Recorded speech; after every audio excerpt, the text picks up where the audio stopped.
بالنسبه لي او بالنسبه لاي حد في العالم ان دي اغرب عباده ممكن تشوفها في حياتك. ممكن في اغرب من كده، بس ده اللي موجود في تايلاند، عباده البوذا والمعابد في كل حته. ففي الفيديو بتاعنا ده النهارده هوريكم كذا معبد في تايلاند كلهم في مكان واحد. بس في اول فيديو انا حابب اقول لكم ان كل واحد حر في حياته، والسفر معناه انك بتشوف ثقافات اخرى من غير ما الموضوع يضايق خالص. في الفيديو ده هتشوف ثقافه تانية او عباده تانية انت ممكن ما تعرفهاش. عايز اوريكم الاختلاف بيننا وبين اي حد. ما تنساش في اول فيديو تعمل لايك والكومنت باي كلمه عندك عشان الفيديو ده يروح لناس كتيره. ما تنساش تعمل سبسكرايب او فولو. يلا بينا نعيش تجربه. هنا الصالة البوذية بتاعتهم بتاعت المعبد، والرهبان هتلاقيهم قاعدين قدام. هو في العادي ممنوع تصوير، بس عادي احنا بنصور على طول وبنخطب كده بقى.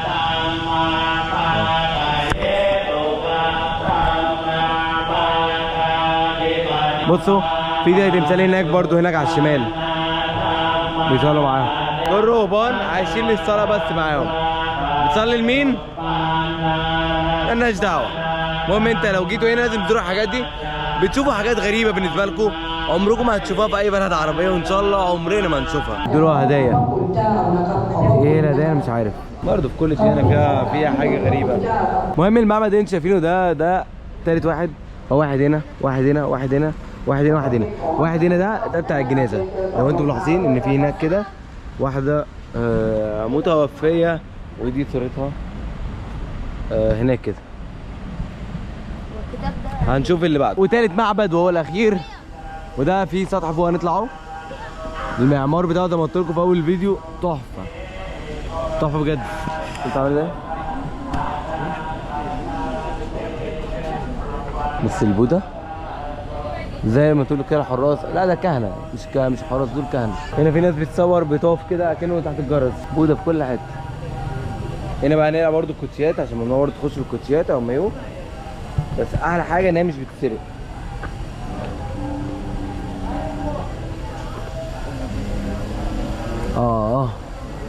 ده في ميني بوذا هنا، في كتير هنا.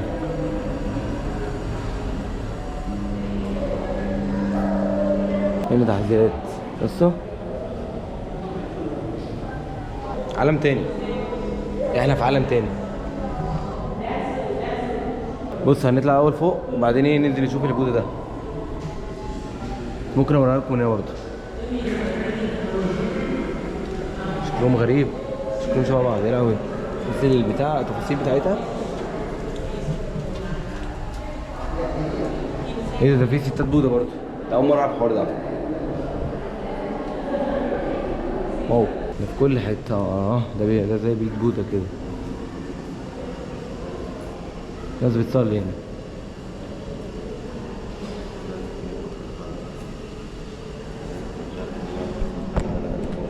نطلع فوق تاني. في تاني. حلو في الموضوع ان الارض هنا مش متوسخه تمام يعني. بص التفاصيل.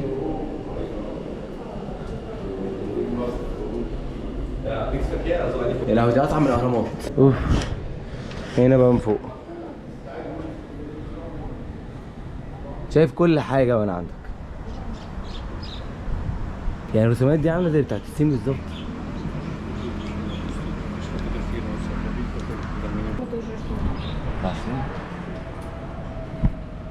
هنا على قمه بقى البوذا.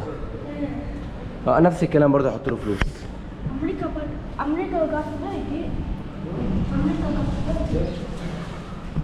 طلعت الفكره مش في شعب، طلعت في العالم كلها.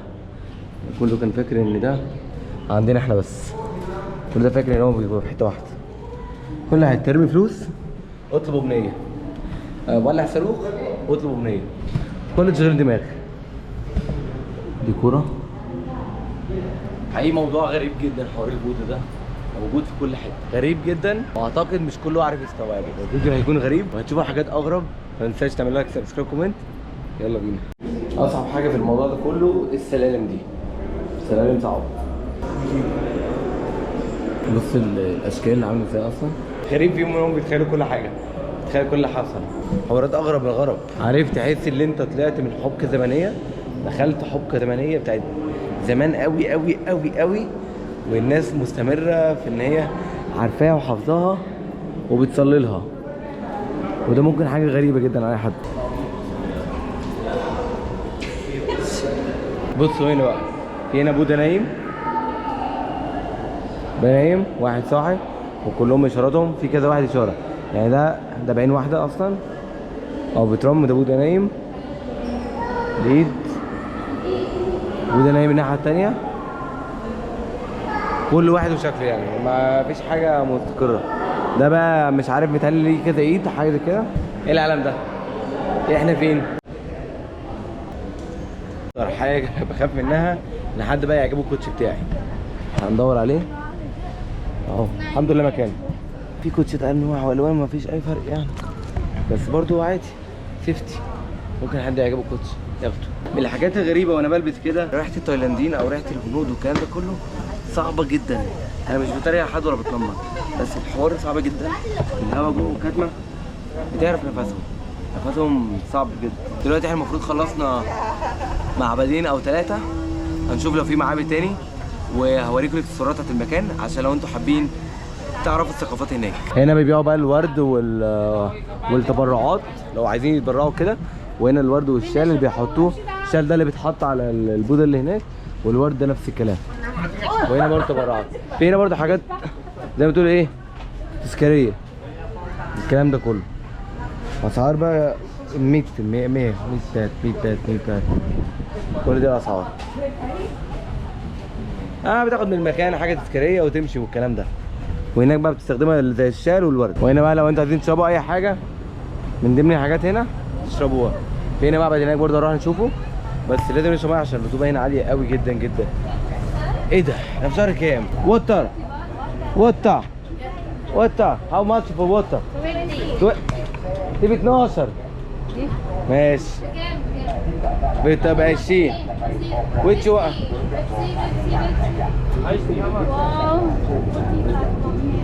Do you have once cold؟ عايزين كولد، الدنيا حر. ايه ده كيوت؟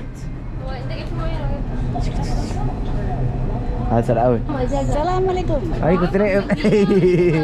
كولد ثانك يو. انا اديك فلوس اول، اجيب يو ماني فيرست. اوكي. how much فاتر؟ ده هنا مستغلين. انا اعرف المعابد والحاجات دي المفروض تديك فلوس اقل، بس الاسعار هنا اكتر بكتير. اوكي. ايه ده فيش تانج؟ انا اكتشفت ان كل البلاد مستغليه مش مصر. تنج دي منتج مصري. ماشي. اتفضلي. مصري؟ ثانك يو.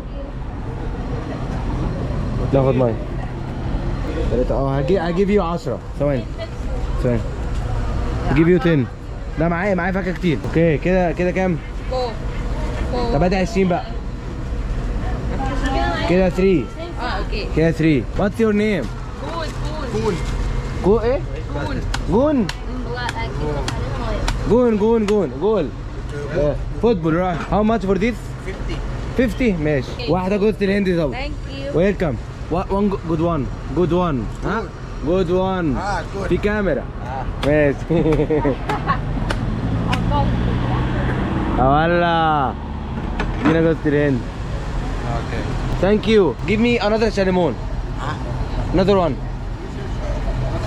ده طعم كوكونات. تحفه. It's like قصب. عامل like sugar cake.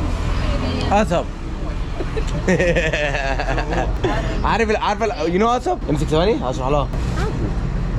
بص بقى بقول لك ايه you can eat. what's this? Sugar. Yeah. It's called قصب. In Egypt, Arabic is قصب. You say awesome. You walk, You walk. Work? I'm worker, yeah. No. It's like coconut is like قصب. Okay.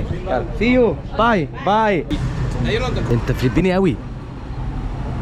يعني احنا مش طايقين ميتها بتاكل بذرتها. بذرتها علق. حلو عمال. انا مش قادر اداني موت. ده اخر معبد موجود هنا، ده اخر واحد. هل اقول لك تعالى زوره والكلام ده كله؟ تعالى زوره اكيد طبعا. يعني ده زياره عاديه اكنك بتزور الاهرامات عندنا. والاهرامات دي ايه؟ ما هي برضه نفس الفكره، ان هي ثقافه واتحولت لحضاره. فدي حضارتهم ودي ثقافتهم، فمالناش اي اعتراض بيهم. بصراحه كان فيديو جميل جدا. في اخر الفيديو ما تنسوش تعملوا لايك سبسكرايب كومنت.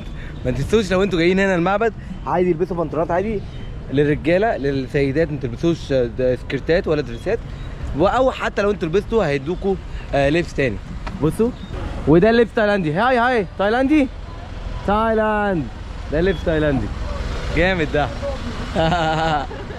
هنا برضه حوار الفيلة كتير قوي. هلو، هاو ار يو؟ كابون كابا. انت لازق كده ليه يا حاج؟ ولا عشان يريحوا الزبون ورا. شفنا حاجة جديدة. تحفة، فيديو حلو. عايزين نروح. في اخرة الفيديو شفتوا ثقافة مختلفة جدا عن بلادنا. انا عايز منك تعليق واحد بس، انت لو رحت تايلاند هتروح الاماكن دي ولا لا؟ متنساش تعمل لايك، سبسكرايب، كومنت. سلام.